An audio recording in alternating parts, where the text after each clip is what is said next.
me, Joe, and I'm back with another reaction. And we are back with Admiral Yi. Yes, we're back with Yi, and Japan has arrived.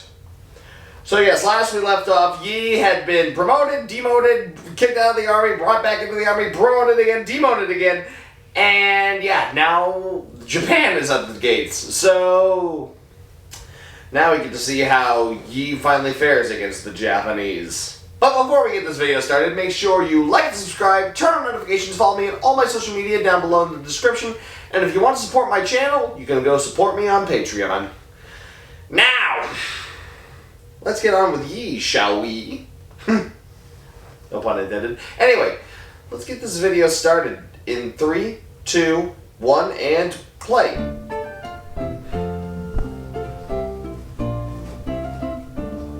At last, we've passed the phase of Yi's life where his every effort is thwarted by the machinations of corrupt officials and jealous superiors. Finally, we can begin the story that sees Yi rise to be the national hero of Korea. But first, we have to talk about the two contrasting states that are about to meet in bloody battle. If you watched the Sengoku Jidai episodes, you'll remember that Japan had just come out of 100 years of ceaseless war. Their entire society was built off of a martial hierarchy, where the most glorious thing a man could do was fight.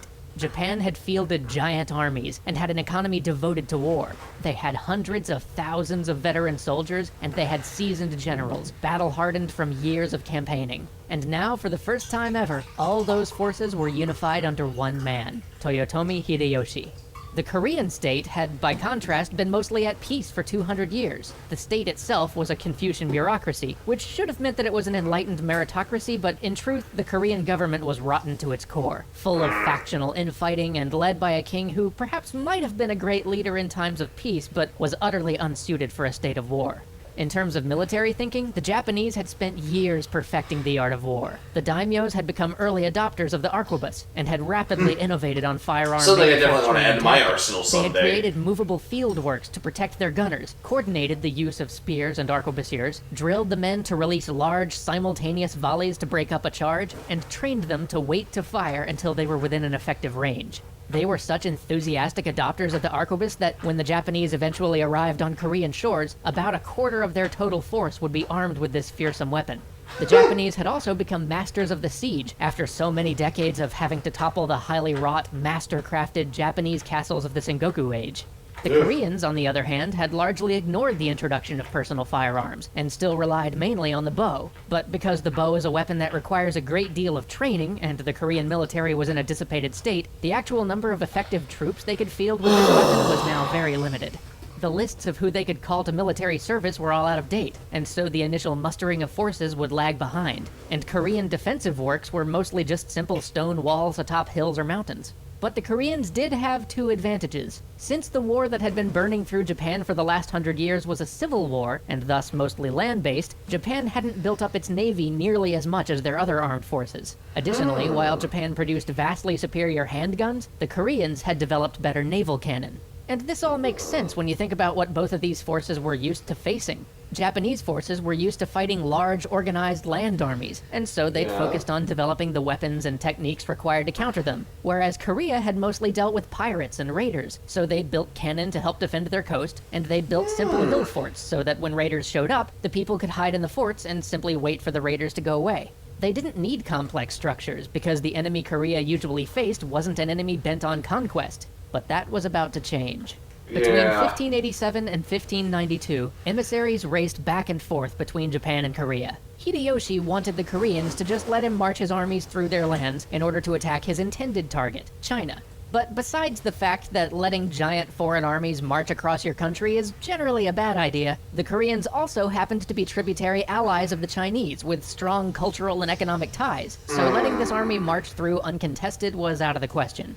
This whole thing seemed like madness to them. The idea that the Japanese would even ask for such a thing was unfathomable to many in court. At first, they assumed the request must be a bluff, maybe a negotiating tactic that would eventually end in the Japanese asking for trade concessions or tribute or something. But Ryu Song-yong saw further, to what was really about to go down. And so he got Yi a naval appointment in the southwestern part of Korea, and helped to make sure that he rose rapidly through the ranks, becoming the naval commander for the province by 1591.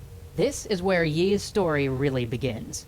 Upon taking command, Yi saw the dire straits the Navy was in and knew he had little time. He began drilling his men and instilling in them the spirit they needed for the war to come. He commissioned a new type of ship, the famous turtle ship, which he helped design. It was a remarkable piece of naval technology with a spiked roof to keep enemy boarding parties out and a dragon head prow that could serve as a cannon or billow out noxious smoke. But even before the first of these ships could see active service, it happened.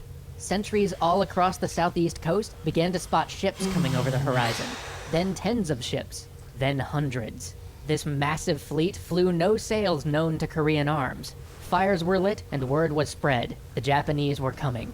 But the local commanders refused to believe what they were seeing. They suggested that maybe it was a trade fleet, or maybe even a large tribute mission from the Japanese to apologize for how rude their ambassadors had been. And so, the local commanders did nothing.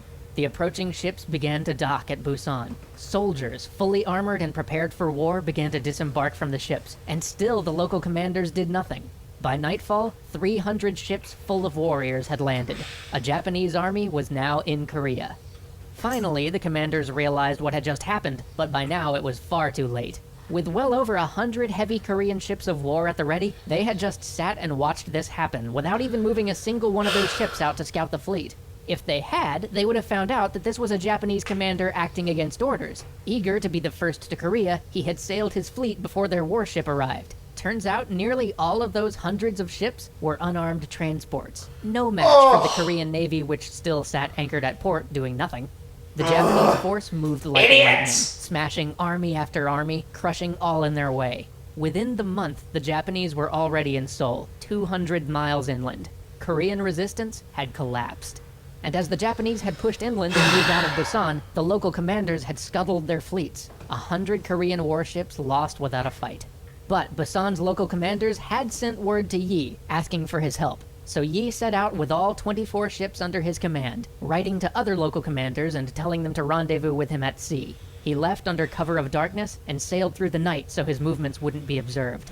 By the time the various fleets met, they'd scraped together 45 warships and a handful of commandeered fishing ships. But Yi, despite never having commanded a battle at sea before, had a plan.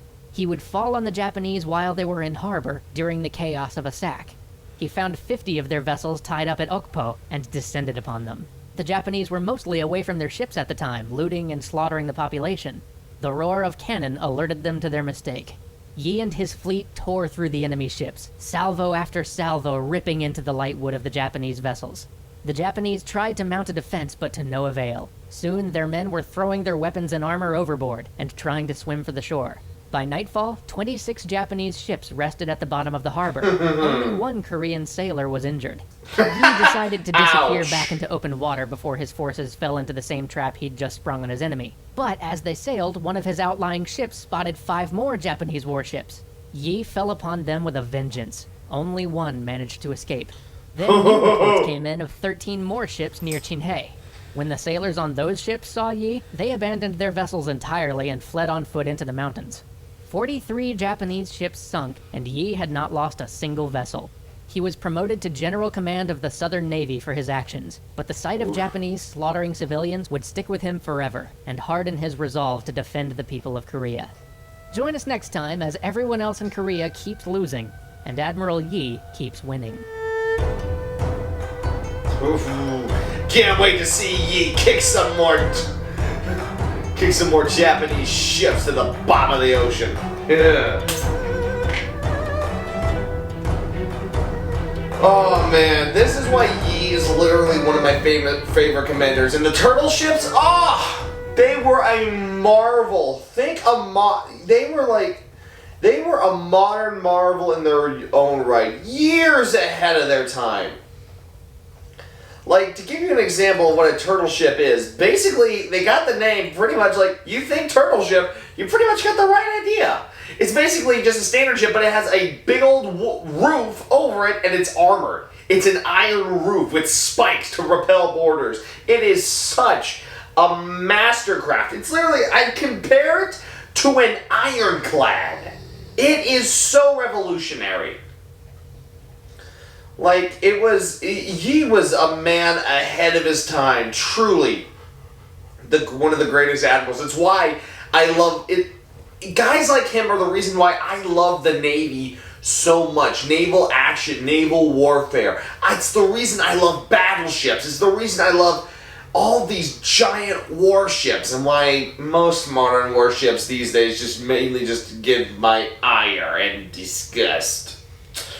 But I'm not here to bitch about modern stuff. This was an amazing episode. I cannot wait for the next one where we see Yi at his finest. We've only gotten a taste of what Yi is capable of.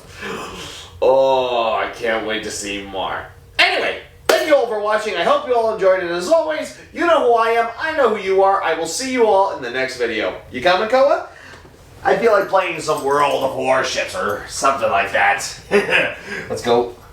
God, I need to put like something on the feet of this chair. I swear. Oh well.